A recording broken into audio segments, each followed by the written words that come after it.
transportation levels of any city in the entire country, and you guys didn't get a single raindrop. Was that important? How many of you had the opportunity to see the Lumberjack show? Or any excursion for that matter. You guys around here?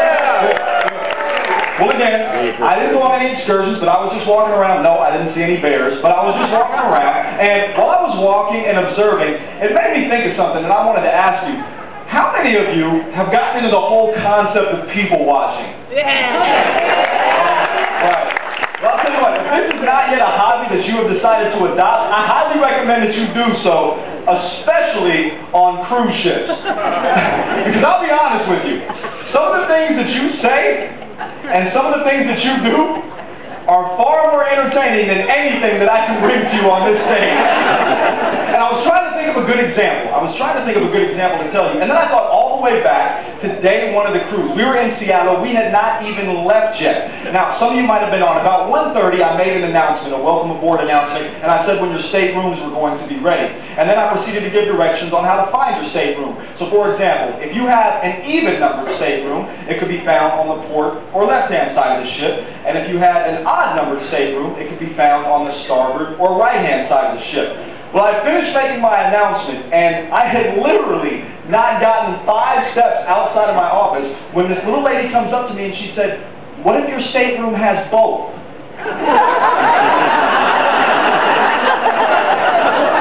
There are very few times when somebody will ask me a question that leaves me absolutely speechless, but that was one of them. As a matter of fact, I think I saw her on the way to the show in the atrium. She was just doing circles in the atrium. Best of luck to her. We do have an amazing show for you tonight. I'm very excited about it. As a matter of fact, you have the opportunity to see this group of individuals on the second night of the cruise in a Broadway-style show. Tonight we're going to bring to you all the glitz, the glamour, the sights, the sounds of a Las Vegas-style production, complete with costumes designed by Mr. Bob Mackie himself. Now, this is a musical tour through the movies, so you're going to hear a lot of songs that you recognize. So if you hear a song and you know the words and you want to sing along, please don't. No, of course we do want you to get involved. As a matter of fact, I want to reiterate this. I did say this in their first show.